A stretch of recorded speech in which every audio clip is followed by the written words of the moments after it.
एक पंजाबी दादार সাথে দেখা হইছে। कैसे है? हाँ बढ़िया, आप बताओ।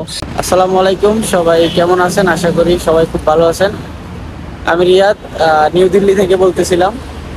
তো আমি আসছি এই মুহূর্তে ঠিক এমবাসি এরিয়াগুলোতে, যেখানে America embassy, Belgium, Bulgaria, Serbia, Romania এই এমবাসি এরিয়াগুলোতে আমাদের একটা গুরুত্বপূর্ণ কাজের জন্য এই হচ্ছে আমাদের চট্টগ্রামের দাদা, এই হচ্ছে আমার এক বড় ভাই। আপনারা দুজন আজকে এমবাসি ফেস করবেন, রোমানিয়ান এমবাসি।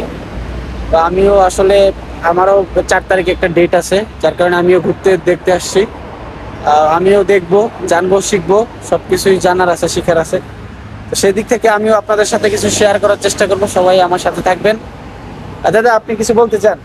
কেমন অনুভূতি এই যে আসলেন? মনের ভিতরে কি ভয় করতেছে কিছু? ভয়ের কিছু নাই, প্রিপারেশন আছে। হ্যাঁ, বাকিটা উপরালার উপর নির্ভর।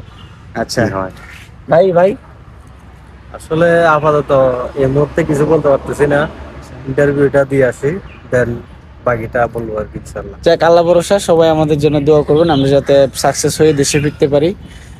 আপাতত এইটুকুই কামনা, বাকি ভিডিওতে আবার দেখা হবে ইনশাল্লাহ।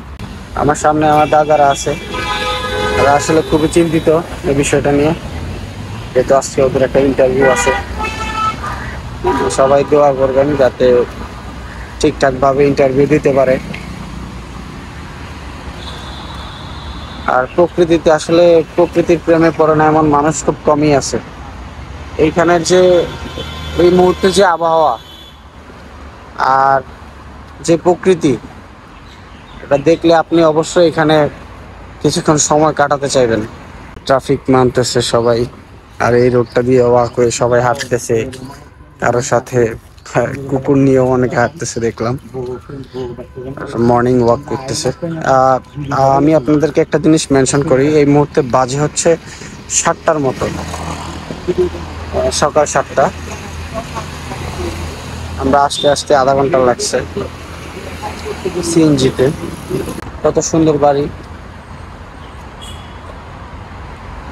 রোডগুলো দিয়ে হাঁটতেছি, আসলে অনেক মনোরম পরিবেশ, তো যার কারণে হাঁটতে আসলে ভালোই লাগতেছে, উপভোগ করতেছি, সাথে আপনাদেরকে দেখানোরও চেষ্টা করতেছি। একজন ইন্ডিয়ান দাদা কুকুর নিয়ে যাইতেছে, এটা একটা মজার বিষয়। কুকুর লেজটা কাটে দিছে কিন্তু। আর এক পাঞ্জাবি দাদার সাথে দেখা হয়েছে, উনি আসলে পাঞ্জাবি কথাবার্তা বলতেছে। দাদা, कैसे है? हाँ बढ़िया, आप बताओ। हाँ, अच्छा है। तो आप इधर क्यों आया? एम्बेसी करवाने आए थे। एम्बेसी के? हाँ, रोमानिया के लिए। जो इंटरव्यू का जिसका, वो आपका भाई है? हाँ भाई है मेरा, पता। बड़ा भाई है? हाँ जी।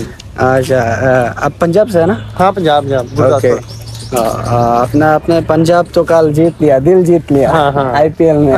कैसा लगता है? हाँ बहुत अच्छा लगता है, बहुत तो अच्छा हमारे लगता है। पंजाबी भी वहाँ से जीतते हैं ना, हाँ, तो हाँ। बहुत अच्छा लगता है हमें। ओके। हाँ, तो शादी किया? नहीं अभी अभी नहीं। उम्र कितना साल है? उम्र 23 है। 23? हाँ जी। मेरा सर सेम है। ओके। हाँ जी। बहुत सूरत है माशाल्लाह, आपको खूबसूरत लगता है। हाँ जी, हाँ जी। बाद में बात करेगा, ठीक है? ओके। मेरे लिए दुआ किया। ओके। हाँ जी ठीक। আমরা ঠিক আছে। ওকে। অনেকক্ষণ যাবত অপেক্ষা করতেছি। আমি যাদের সাথে আসছিলাম ওরা ভিতরে গেছে, 10টার দিকে ভিতরে গেছে। এখানে আমি বাইরে একলা বসে আছি রোমানিয়ান এম্বাসির সামনে। অপেক্ষা করি যতক্ষণ না ওরা বের হয়। আসলে অনেকক্ষণ যাবত দাঁড়ায় থাকতে থাকতে বিরক্ত লাগতেছে, কিন্তু কিছু করার নাই। প্রায় অলমোস্ট 1 ঘন্টার উপরে হবে আমি বসে আছি। অপেক্ষা আসলে কতটুকু বেদনাদায়ক বা কতটুকু পীড়া দেয়, এটা যারা অপেক্ষা। আজকে হয়তো আমি কারোর সাথে আসছি, ওদের হয়তো হেল্প হচ্ছে। দেখেন আমার কাঁধে যে ব্যাগটা, ওইটা ওদের ব্যাগ। এটা ব্যাগের ভিতরে মোবাইল টোবাইল সব কিছু রেখে চলে গেছে ভিতরে, মোবাইল নেওয়া অ্যালাউ নেই। হয়তো আমি যেদিন আসবো আমার সাথে হয়তো কেউ না কেউ থাকবে। সবার সাথে এখানে বাইরে যারা দেখতে পাচ্ছেন সবাই, কেউ কেউ আছে অ্যাপ্লিক্যান্ট, আবার কেউ কেউ আছে বাইরে দাঁড়ায় আছে, কারোর সাথে আসছে। তো সেই দিক থেকে আমি আসলে বলা যায় একা হয়ে গেছি আর কি। প্রচণ্ড ক্ষুধা লাগছে, তো এখান থেকে এসে বসছি। এখন অল্প কিছু নাস্তা করবো। এখানে হচ্ছে লুচি নিছি, সবজি, আর হচ্ছে সাথে কিছু সালাদের মতো পেঁয়াজ আছে। এখন কিছু করার নেই, খাইতে হবে, প্রচণ্ড ক্ষুধা।